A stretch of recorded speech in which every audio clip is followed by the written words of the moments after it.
All right, welcome everybody. We're going to get started. Thank you for coming out to the FY 1920 LCTOP allocation request. My name is Ahmad Sid. I'm the program manager for the Low Carbon Transit Operations Program. I have a couple staff members in the room. We have Jackie. He's going to be doing the bulk of the presentation. He's responsible for currently District 6, 10, and 11. That could change the next couple weeks as we bring on more staff. And then I have our newest member, Joyce. She is going to be responsible for the districts up here. So she's responsible for districts 1, 2, and 3. So get to know her pretty well. Send her emails. So this is some of your folks, Joyce. So those that are watching online, there's a little bit of a delay by about a minute and a half as we go through this presentation. You can go ahead and send me emails to my email, which is amar.cid@dot.ca.gov. If you have any questions during this presentation. I sent out the presentation information this morning, so please follow along on our sample project as the allocation request, which has all of the documents that you'll need to go through filling out the request. So it has the README in there, which kind of goes through line by line on what you're supposed to be doing throughout the document. It has all the appendices, which would kind of be your drop downs as you go through your benefits criteria or your project selection. And then it also has a couple new things in there that are from the project benefits from CARB's website. So today we're going to be going through one of the sample projects, which is going to be the Free Fare Pass. Within the end of the week, we'll probably be posting a couple more sample projects so you guys can look at and get an idea, and those will probably be expanded service and then also a procurement type project. And so we haven't had the apportionments released from the State Controller's Office. We're looking at an estimate still similar to last year between 140 and 150 million. We expect that announcement any day. Last year it was quite late. I think it was the first week of February. So once we get that announcement, we'll be going live with allocation requests and the due date. We're still looking at a very similar due date of the end of March, so keep that in mind. Again, this doesn't get finalized until we have that apportion amount, and so we won't know that. So just keep those kind of numbers in mind, keep the dates in mind. Everything is very similar to last year. We're on that same annual cycle, same calendar, where we come out with the announcements, we come out with the workshops, and then you have about 6 to 8 weeks to turn in the request. This is a non-competitive program, so you can give us a call, you can ask for assistance. We highly recommend that you kind of flesh out some of those questions with us. So it gives us less back and forth time once we are looking at it and once we go through the review with CARB. So give us a call. We're here to help you guys as we go through this process. I'm going to turn it over to Jackie so we can kind of get going on this. And if you have any questions, just give us a shout out and we'll stop. Good morning. So we're just going to go line to line in the allocation request.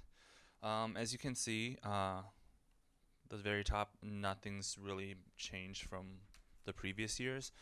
So we're going to start off with the lead agency information. This is where you enter your agency's name, address, city, county, and then regional entity.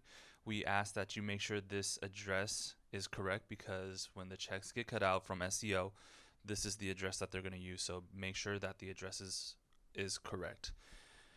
And then also, like in years past, we have smart cells in our allocation request. The yellow boxes are the drop-down boxes, as you can see. So this is the first of many that you'll see. So the county is a drop-down box, regional entity. Also include your agency's website, title, approved Title 6 date if you have one, and then the link to the Title 6. And then for the allocation request prepared by, enter the name of whoever is filling out this allocation request. If it's you, enter your name, your information, your contact. And if it's someone else that we should contact if we have any questions during review process, enter it in the box right here that says contact if different than prepared by. And then the authorized agent is the person that is able to sign all the documents related to the allocation request, and then you enter the appropriate information there.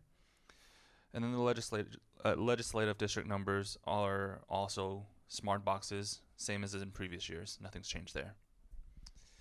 And then moving on to the project summary, enter the name of the project you guys are coming in with. In this case, it's a free fare for city of and county of San Francisco residents. And then in the description, we ask that you enter a very short description of what you're planning to use the LCTOP funds for. There will be another box later on in allocation request where you can go into more detail. So just keep this short and sweet. And then another smart cell indicating the type and the subtype of project that you're doing. So depending on what you select for the type, the subtype will be different. So in this case, it's operations, and then it's free fares for the subtype. And then moving on to the total years of rollover and remaining years of rollover. If you are rolling over a project or are currently rolling over a project, this is where you will select the number. As you can see, these are smart cells. Drag down and then pick from whatever years you're rolling over. And then the start date of the project. In this example, it's July 1st of 2020. And then the end date, because we're anticipating 1 year, so the end date will be June 30th of 2021. And then getting to this next area, you'll notice it being a little bit different. And in years past, we asked that you provide a Latin long in this very next section. I'm sorry, can we go back? So in bright underlined red letters, please provide specific area information for the project in the Latin long tab. So instead of providing it here in the front page, like in previous years, you got to go to the Latin long tab and provide all the Latin longs.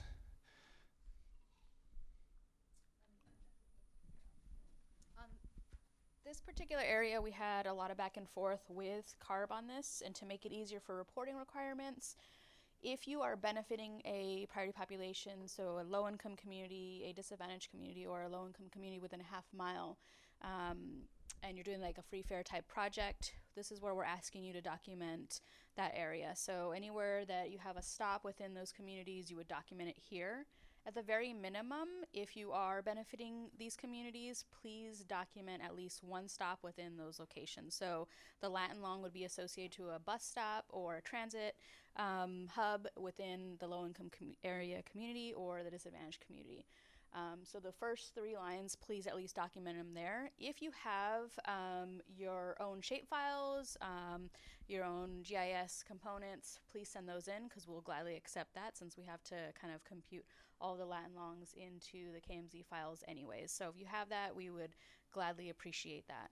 So just try to remember, if you have 3 communities that you're benefiting, please document them in the first 3 lines here.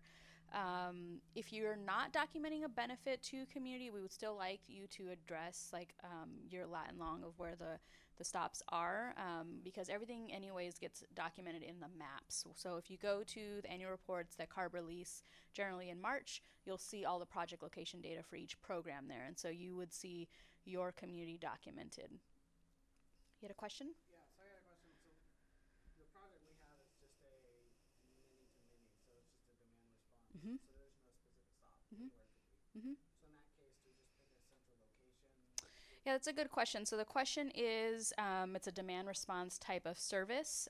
So there's no designated stop, or I guess a concrete stop. Would we be documenting the centroid location for the census tract that you're benefiting? You could do that. I would highly recommend, if it is a generalized stop, maybe like at a grocery store that you do have, please document that. It just goes, or you just would write in that this is a demand response. So there is a lot of explanation with CARB on the demand response, saying this is the centroid point because it would benefit anywhere in the community. So if you have maybe a more tailored location, maybe a health center, then you can document that for your benefit. But if not, just make a note there, so you can add in a line next to it and saying that this is a demand response service, because CARB goes in and reads all of this, and they'll come back, why is this the centroid of the census tract? And then those are explanations that we go back and forth on.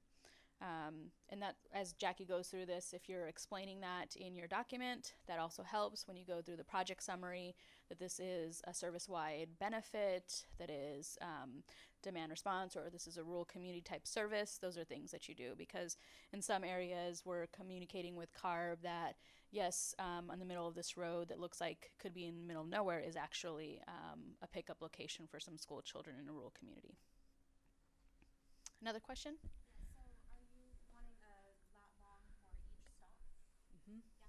So the question is, do we need a lat and long for each stop? Yes. If you can pull that, that'd be great. You can go through your Google feed and you can pull those location data points. That's helpful. If you need assistance, give us a call and we'll see how we can help out. But for the most part, your information is on the web if you have a fixed route service. When you're going through the presentation, try to read each area and then which page you're on. So I'm going to show you an example on how to get the lat and longs, just in case you guys didn't know. So in this case, SFMTA, we're going to go to the Google Maps. So as you can see up on the screen right there, SFMTA is right on South Van Ness. So what you do is on Google Maps, you right click that point, go to what's here, and then on the bottom, that's where you will get the lat and longs. Pretty simple. Moving on to the identify the project census tract. This is where you provide the 10-digit identification code, and where you can get that is in this at the map, in the map that ARB provides. And then if you click at a certain point on a map where your agency or where your services are servicing, the census tract number is right up there, and then you just copy and paste it to the allocation request. Sure. Are you wanting all of the census tracts that the project is serving, or just where the stops are?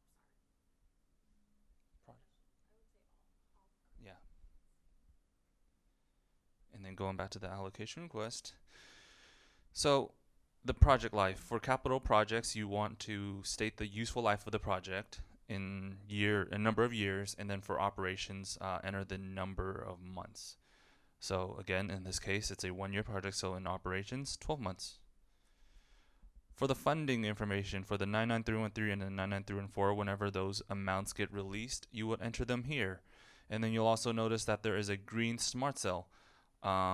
This will auto-populate from what you enter in the 99314 and in the 99313 amounts. And one important point I want to make that I'm probably going to mention a few times: do not copy and paste anything in this allocation request, because once you do, you'll probably break the allocation request, and yeah, please don't do that.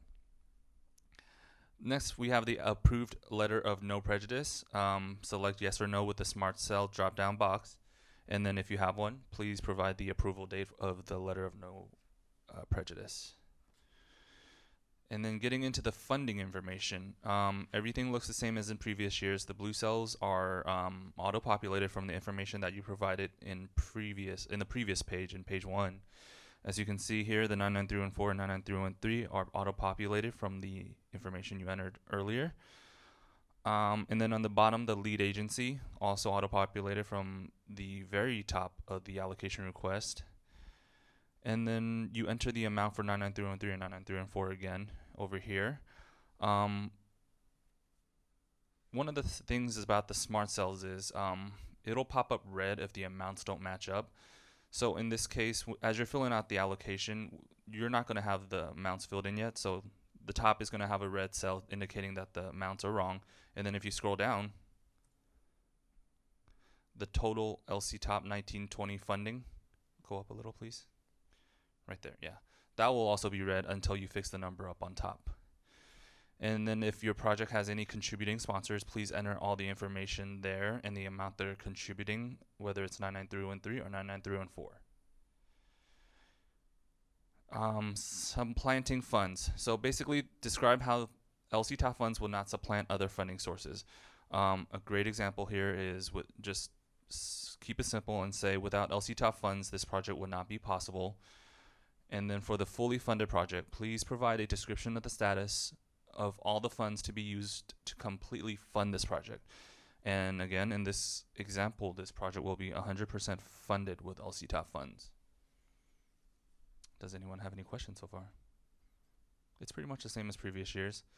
And then same with the funding plan. You see all those green smart cells, those are auto-populated from the information you entered earlier. This is the session that you want to break down all the different funds that you have going into the project.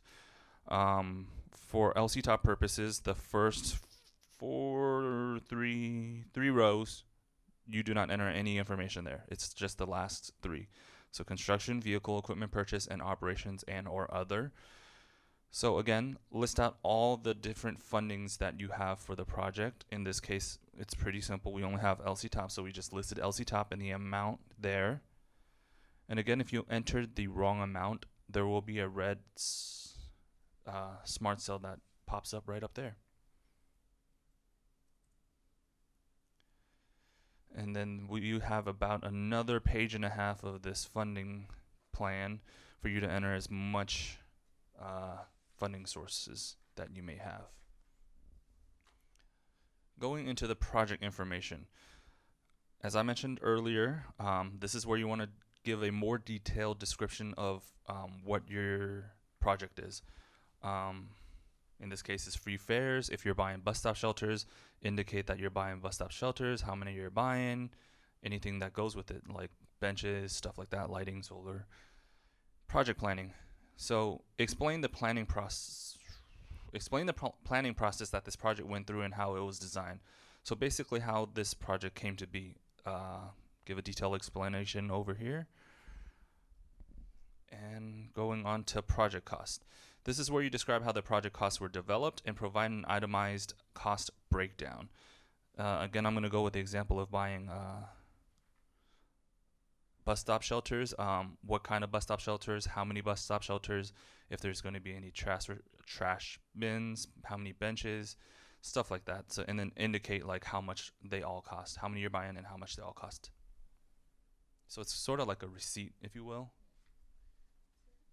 So there is a slight difference from last year. We reorganized some of the information so that it flowed better. So you'll see in the next 2 pages, we kind of just move things around so that they really talked about your project. That's where you would talk about the planning, how you got there, the cost breakdown, as Jackie mentioned. You want to see numbers in there.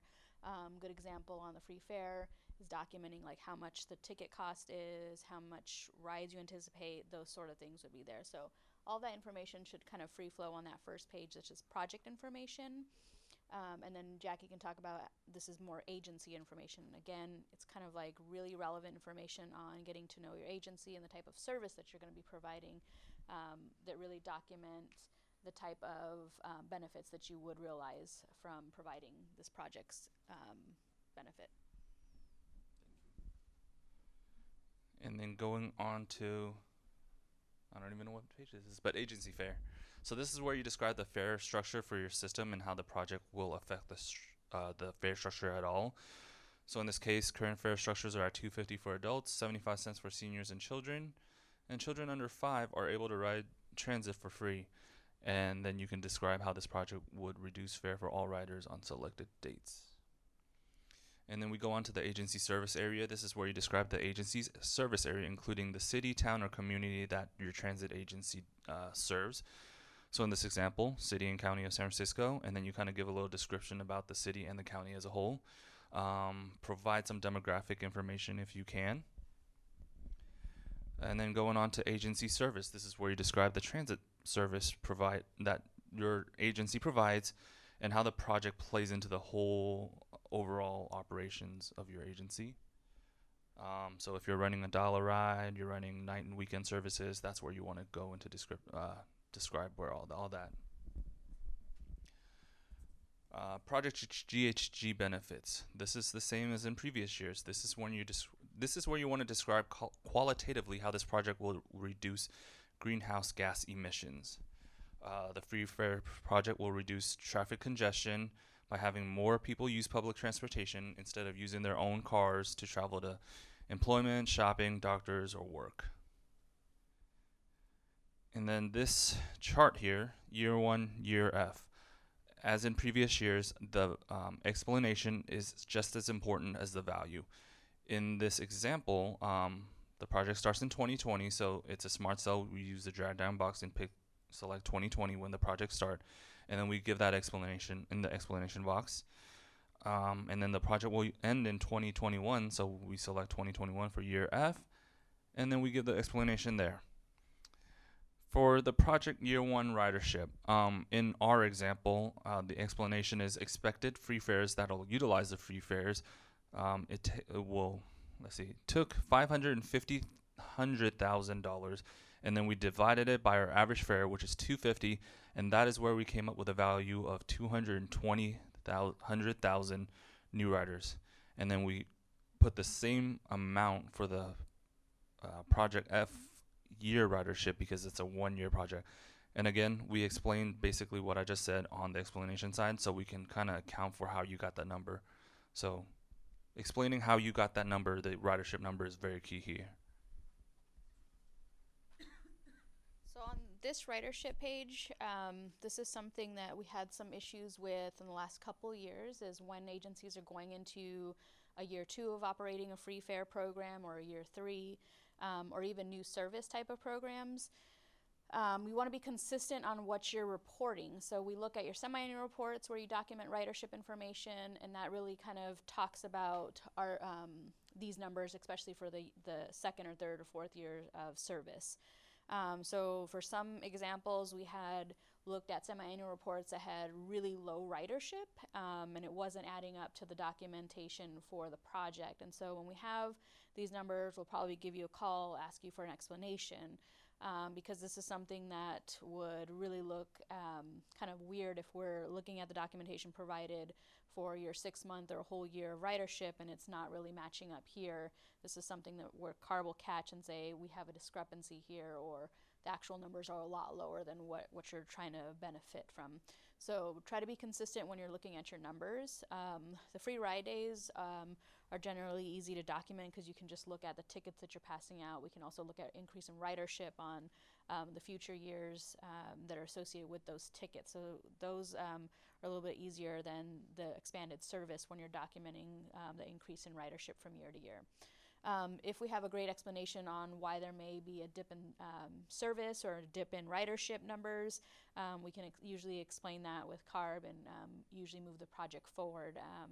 For example, we had a disruption of service for a winter storm that impacted ridership for one particular agency, which was heavily documented, and we were able to move that project forward.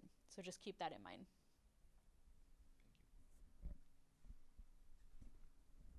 Okay, then we get into the adjustment number. Last year and in previous years, we asked that you select either 0.5 or 0.83, 0.5 for short distances, and then 0.83 for long distances. But this year, please find the default values in the README of page 16 of the README to get more values that will better capture the picture of this adjustment factor. So CARB decided to pull a lot of adjustment factors and trip lengths off of the National Transit database. So they compiled a great list for the adjustment factors and for the average trip lengths for many agencies. So they have a kind of a go-to when they're looking at these projects. So we also put that into, actually they put it into the QM tool as part of their README. So we added it to our README as a quick lookup that agencies could utilize. If for some reason the numbers that are there don't really look right to you, or they're not what you would use for your particular project type, since some of these projects are very service oriented and don't really match up with the overall service-wide information, you can use your own location data, or I'm sorry, you can use your own adjustment factor or trip length. We just need an explanation, not necessarily that we're going against what they provided, but this is more attributed to the actual project information. So it could be 0.75, it could be 0.77, whatever information that you guys have, you can just explain it away in the explanation portion.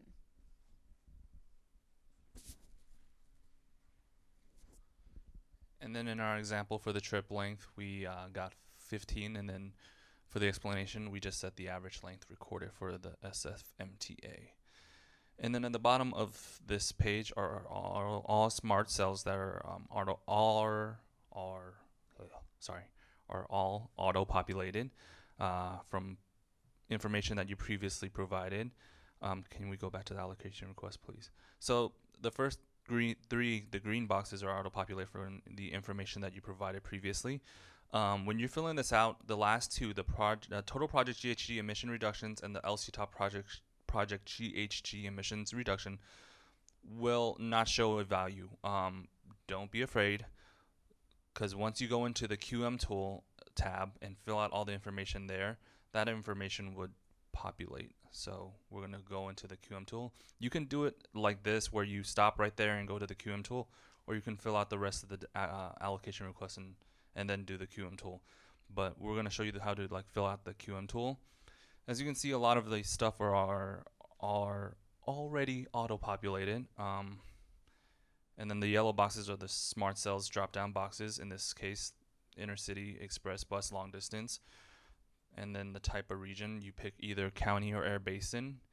And then the region of your or where you're serving, in this case is San Francisco. Depending on different type of projects that you do, you got to fill out more information. And in this case, it's the free fares. So a lot of the stuff that needs to be filled out for other projects are blacked out here. So you don't have to worry about that if you're doing a free fares project. So make sure you fill out all the information. And then on the right there, there's a required column, and it'll tell you whether or not you need to fill out those information while going through this. And then once you fill that out, those last two rows will be auto-populated with a number, hopefully with a positive number. If it's a negative, column R. No, if it's a negative, please go back and check work. Check on the ridership number and stuff in your QM tool. Or you can give us a call and then we can walk you through it and hopefully fix it. Going into the project benefits, same as last year's. You have the primary project activity, other project activity, or another other project activity. For the sake of making it easy, our project is just transit subsidies, and we're using 100% of the LCTOP funds for this. So that's where we do that, or select that. And then we get into the travel cost savings benefit. The standard fare for our example is $2.50. So we put the value in, $2.50, and then we give an explanation, which is the regular fares for SFMTA. And then the reduced fare cost. I'm going to try to give this explanation, and Mar may jump in if she wants to. Last year, we told you that to reduce fare was just to put the same as the standard fare if you're doing a free fares. But this year, we're doing it differently. Am I correct? Yeah. Yeah, so Joyce is going to jump in on that. Thank you. Hi everyone.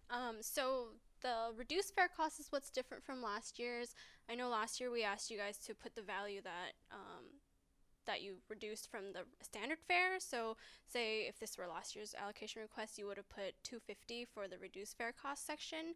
But since you're now giving a free subsidy and your fare is now going to be free, so the reduced fare cost is what you would put as the final cost of that trip.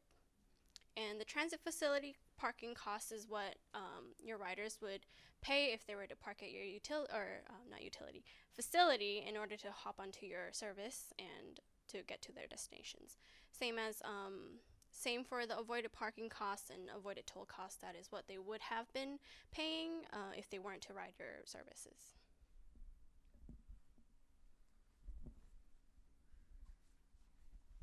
So just these two areas here were new last year, and so we're adding them in again as well. They're CARB generated co-benefit documents.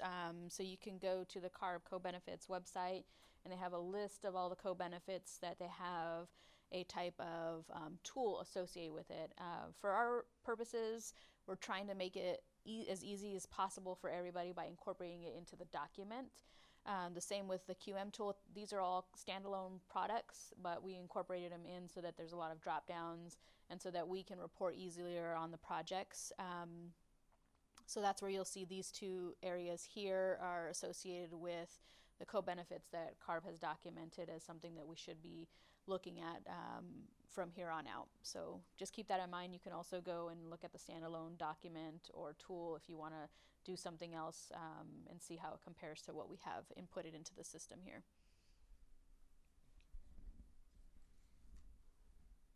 Did you have a question? No? Okay. Going into the transit mode share, this is where you describe how the project will increase transit mode share, which is increase mobility. In our example, by offering free bus services, ridership will increase and there will be no financial impact for the riders, and the increase in ridership will in turn reduce the number of personal automobile trips. So that's an example right there. Going into the co-benefits, there are, let's see, 7 different types of co-benefits that you can check from. Again, in our example, we check the improved public health, promotes active transportation, and promotes integration with other modes. And then in the description, the co-benefits description, basically this is where you want to describe the benefits that you checked above, and describe other co-benefits that are not listed above. You'd want to go into why this project, or the co-benefits for this project. And then we're going to go on to the priority population benefits, where I'm going to hand this back to Amar. All right, so into priority population benefits. Okay, so again, we see some kind of change up here from the previous year's allocation requests. Again, we're trying to move information to where it's most relevant and how it flows freely. So last year we added in the SB 1119 criteria up at the top, so you remember there was a lot of yes, no boxes here. We kind of changed that up because it was very confusing. So the first couple of questions are really pertaining to if you have a disadvantaged community. So as you can recall, if you have a disadvantaged community within your service area, for LCTOP, you must expend 50% to benefit that community, and it has to be within and benefiting the disadvantaged community. In late 2018, SB 1119 was signed, which provided some ways to meet that benefit. And so we had a couple yes or no questions there. So that really just confused everybody because everybody answered yes to those questions, which SB 1119 was really if you weren't going to be within and benefiting that population. So here, the first question we have in like this salmony color is, does your agency serve a disadvantaged community? You would mark yes if it's a benefit to the community. You can go onto the map and look to see if there's any orange shaded color within your service area. If you have service there, then that means you have to document a benefit. So as you can see here, if you pulled up San Francisco, this is the SB 535 map, which is like a dark red. Those are disadvantaged communities, and you can right click and see why they're disadvantaged communities. They give a pretty good description there. Going back to the allocation requests, the next 3 questions there really kind of tie into 1550. So after the first question, is the project located within the boundaries of a disadvantaged community? So before, you could be within a half mile and still benefit when it was just the 535. AB 1550 said you had to be within and benefiting. So if you have a disadvantaged community, then your project should be a yes or a no there. The next one is, do you have a low-income community within the service area? You can mark yes or no there. Then the next one is, do you have a disadvantaged community within a half mile of, low-income community within a half mile? So it could be all yeses, it could be all nos. It's really how you're going to document the project. Then this new question here is priority population community engagement. This is another co-benefits tool that was documented and developed by the CARB team. This is on their website. We inputted it here, so we're asking agencies to fill this out. This is going to be a documenting how you did your community engagement. So it would be high, medium, or low. And how you get to the high, medium, or low, we put that into the README and then also into the guidelines. They have about a 4-page self-assessment where you would look at these questions. Did you guys host a community meeting? You would mark a couple of boxes there. You would go through the different questions there, and then at the bottom, you tally up your score, and it would fit into a high, medium, or low. So give us a question. This is new this year. It's in the end. You'll see a couple of different boxes there. I think it's new for most agencies. They haven't put this into the requirements this year, so we'll see how this goes. So we're asking all agencies to complete this. Go ahead. I have a question. When we're talking about the agency's service area, does it have a disadvantaged community? Mm-hmm. And that language, is the project located within the boundaries? Mm-hmm. Is different from on the first Is that intended to? Correct. It's different because between AB 1550 and 535, there was two different ways to benefit the community. So the first one is, do you have a disadvantaged community? And it could be a yes or a no. If you do, you would mark yes. The next question is the project within and benefiting the disadvantaged community? So do you have a bus stop location data like point for your project that's going to be within the DAC? But You would mark yes or no. Serving doesn't necessarily mean that it's located within it, right? Yes. Okay. So this is where we have some difficulty here is we have a lot of projects that are service-wide projects that benefit all community members, and it's very hard to tell and delineate where people are coming from when they're riding the bus. Just because you board a bus stop and it's within a DAC doesn't necessarily mean that the person is a DAC resident. And so when you look at the legislation, it talks about like residency and households. And for transit providers, again, you're not asking people to show their ID and document where they reside. And so that becomes very tricky when we're trying to document benefits. So when you have these questions here, we're looking at the 535, do you have a DAC? If it's red, you would mark yes. Is the project located within the DAC? So if you have a bus stop in the DAC, you have to mark yes. And so it becomes really tricky on saying that you are benefiting and documenting a benefit if you don't have the stop there, even though we know that many community members are riding and going different places and boarding in different places. Doesn't mean it's just a DAC. But for the requirements of AB 1550, we have to document at least one bus stop location point or an entry point to your service within a DAC if you have a DAC. So we should just answer these questions literally. Mm-hmm. Just exactly how they're written. Correct. Another interesting thing here is some agencies split up their money where they may have enough money to do two different projects. They could break them up evenly, 50%, 50%. So one agency may have a DAC, and one project is going to benefit the DAC. The next project, they may have a DAC, so they would mark yes, but the project is not going to benefit the DAC, so they would mark no. Again, this information is tying back to the LCTOP legislation if your project is going to benefit with 50% of your funds. So there's a whole bunch of different criteria that we're answering with these things here. And then I'll jump to the bottom question, which SB 1119. If you do have a DAC and your project is not within the DAC, you could use SB 1119 criteria to still say you're documenting a benefit towards the community. So that's where that information is there. Okay, so then we're moving on to the funding portion. So we moved this up from the end last year. This particular information, it was somewhat arbitrary numbers in the past where you had to, document your funding amounts that were going to benefit the community. These are more, I guess, harder numbers that we have to tie to the program now or to the project. So we're asking that agencies fill this out as best as possible with your FY 19-20 apportionment. So even if this is a multi-year project, you're only documenting your FY 19-20 amounts here. These numbers need to not be more than the total amount that you're receiving for FY 19-20. They could be less, but they just can't be more. So the way we have this one is we're putting most of the benefit towards the DAC. So you see the large 500,000 there, and then the two other benefits that we have to document with AB 1550 are 25,000 and 25,000.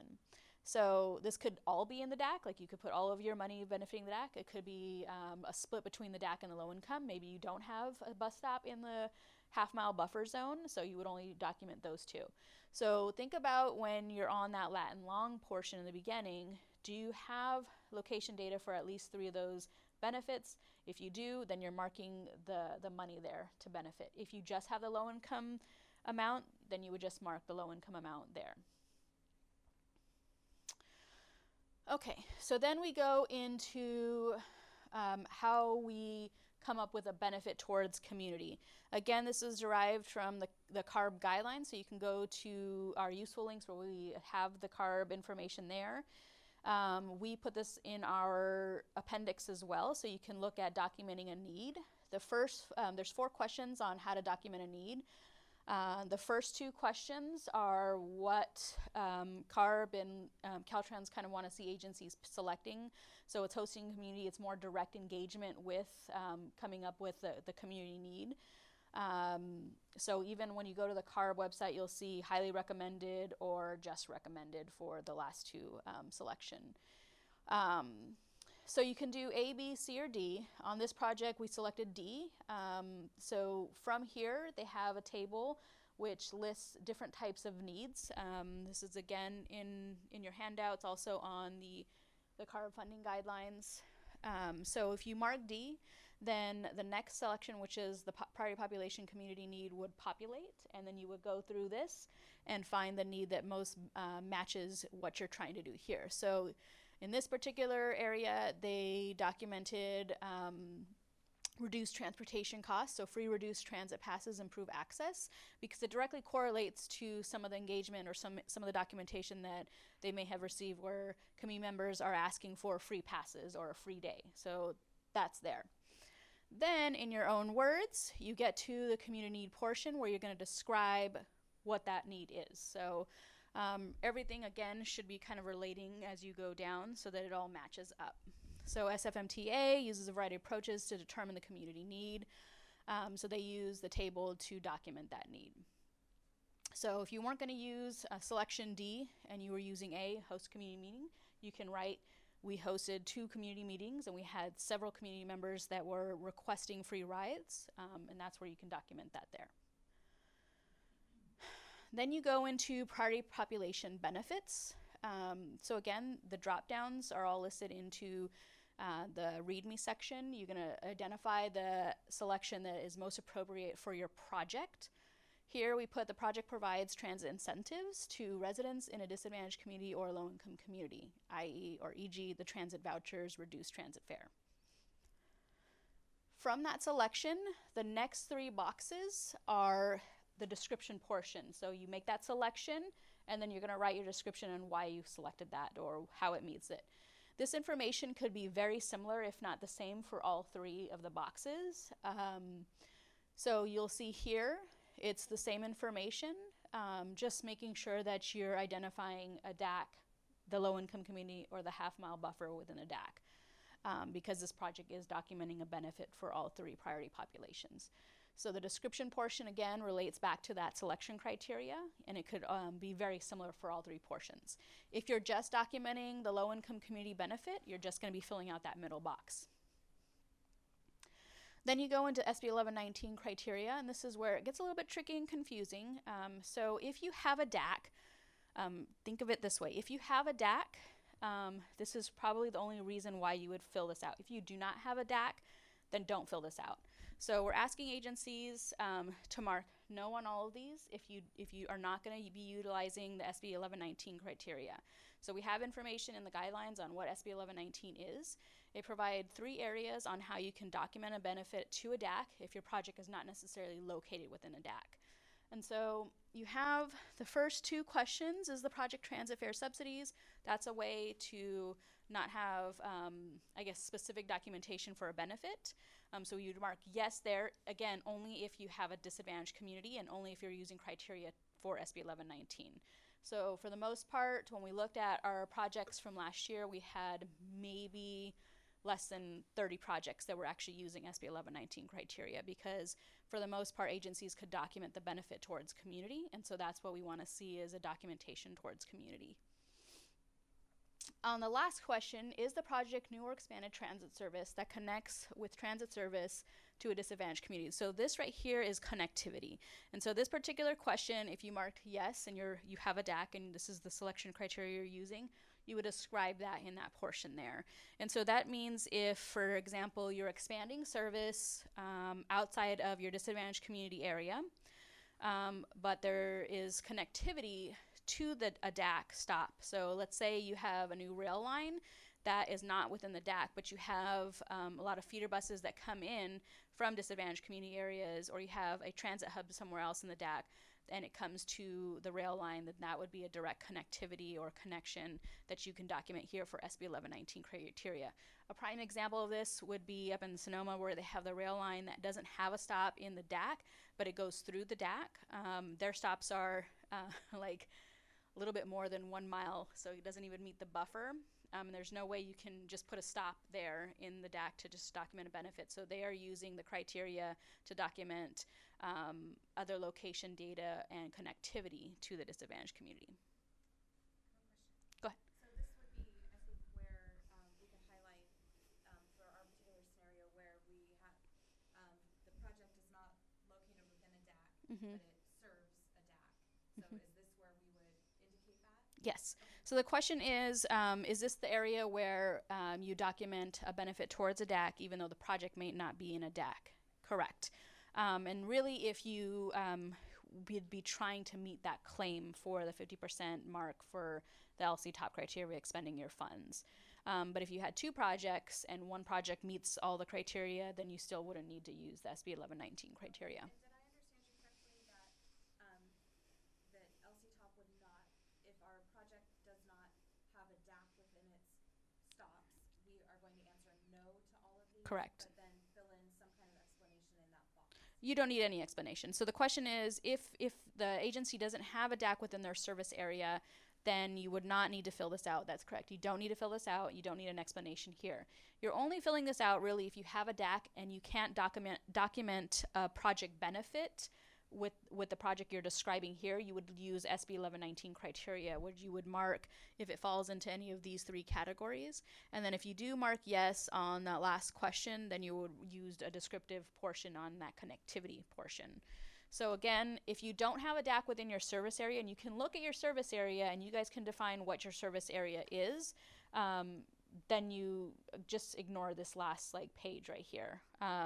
For priority population, if you don't have a DAC benefit, you would be marking no to that first question, no to the second question, yes if you have low income community benefit, and then no to that half-mile benefit. So again, these kind of boxes are really geared towards the disadvantaged community if you have that within your service area. And again, you can define your service area. Some agencies go off the UZA codes on what their service means. So some agencies don't document commuter service. For example, we have some agencies that have no DAC within their immediate service, but they do provide commuter service into downtown Sacramento, which is a DAC. So it could be documented as a DAC that within your service area, whereas other agencies claim that that's not their general service area, since they're not picking up people who reside in the DAC within downtown Sacramento. Okay, so I think we came to the end of the allocation. So you're going to be making sure on these first 4 tabs here, which is kind of orange, that's what you're going to be inputting information into. You want to do all of these portions. You want to add in your map, so you can do a screenshot of your map, usually from the SB 535 page or the 1550. We have these links on our useful links that I sent out this morning. I don't know if they're in your I don't think they're in your folders today. The same useful links from last year on where you can just access the information easily. We like to go to, I think it's the CARB map, because it has the low-income community information there and has the buffer zone in there. So you can type in your lat and long location for that bus stop and see where it benefits, and you can go from there. So make sure you put a screenshot in here of your map. And then you have the last 3 tabs, which are your summary. These are all auto-populated stuff, so you don't have to do anything with them. Please don't try to do anything with them. Just going to print them out and send them to us when you're turning in your application. Then you're going to move into the Word document, which is the signature pages. So a couple things here. You're going to have your authorized agent, you're going to have your certs and your assurance, and you're going to have your sample board resolution. So for the authorized agent, if you have no changes from the previous year, you can send in your previous authorized agent that was signed. Go ahead and send that in. If you do have a change, please provide a new one so that we can have it documented. Then you're going to turn in your certs and assurances. This is an annual thing, so we need this annually. We can't use the one from last year. And then your allocation page, this is where you're signing the document. So before, we used to have it a couple years ago within the Excel spreadsheet. It would get lost. We had it in a couple different places. It would get lost. We have it here. It still gets lost. But this is where you're signing your allocation with the funding amounts on there. So we have a couple places where you can have your contributing sponsor sign it. If they provide you a letter of support for the project, we can use that as well. So sometimes it's difficult if you have multiple agencies that are contributing to your project or sending you their money. Have them send you a letter with the amount that they're contributing and to the title of your project if they have it. So here, make sure you turn that in. And then we go into the sample board resolution. We need a board resolution for the project annually. So please make sure you get that in. This is not something that you can resubmit from a previous year because it has different years attached to the funding amount. So if you had a project that is rollover from last year, for example, you're going to still come to your board, get an authorized amount, and send that board resolution in for the project amount. So at the bottom, you'll have where you can input project name, the LCTOP funds requested, a short description which you can lift from that first page of your allocation requests, and then if you're benefiting a disadvantaged community or a low-income community, and then also document your contributing sponsors. So we have the sample resolution that you can use. It's very simple. I know some agencies have their own resolution that they want to use. That's also acceptable. Again, we need to see the amount and the project name, so make sure they match up. If you have multiple projects that you're submitting, you can also use the same one. It could just be project 1, list the amount there. Project 2, list them out, make sure there's names there. And then you see all the yellow, you can go ahead and input your own information there. All right, is that it, guys? Yeah, a few more things. Okay,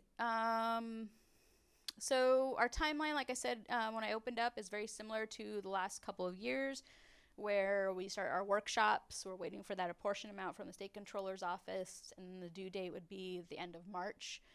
I believe last year it was the 30th, the year before was the 15th, so we're looking probably around the 30th again this year. That gives us a couple of weeks to go through the projects to make sure that we have everything corrected, and to go through the projects with the California Air Resources Board staff.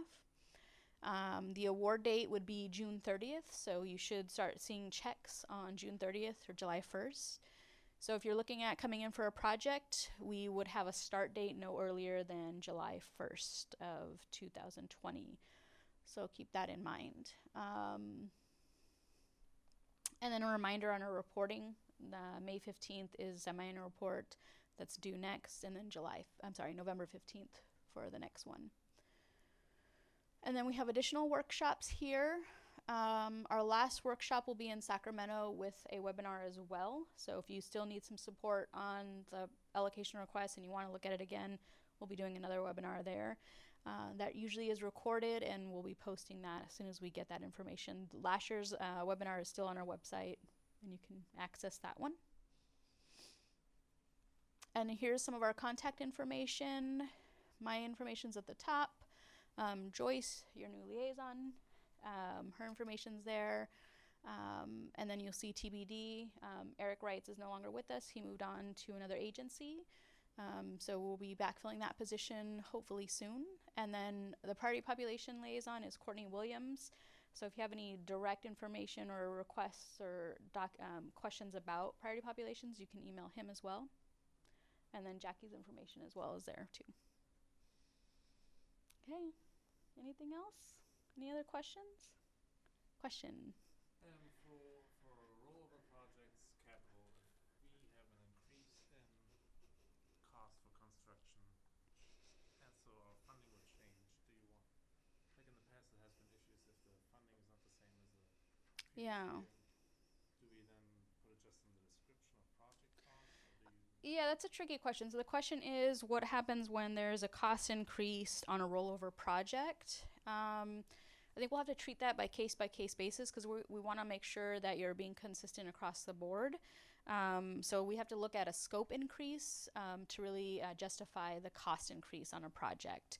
So if you have specific questions on rollover and the money, give me a call and we can talk about it and figure out a way to see if it would work moving forward. But generally, when you're initiating a rollover project, let's say for this year, you're looking at the full project for the next 4 years. If you're looking at 4 years of rollover, you would want to make sure that you have this end result number and you can break them up over the time that you're going to be asking for money. So that number really shouldn't go over or change in increases unless there's a scope increase. So if you have a question that looks at the numbers being fluctuating, give me a call and we can talk about it. Any other questions? All right, well, thank you for coming in today and attending online. Oh, Jackie has a question. We do want to encourage you guys to submit them early. Drafts, if you have them, submit them to your liaison so they can help you take a look at it, walk you through it if there's any concerns. So it gets reviewed easier when we get them all in. So heads up on that. And we can provide you with feedback earlier. So that's all. Thank you.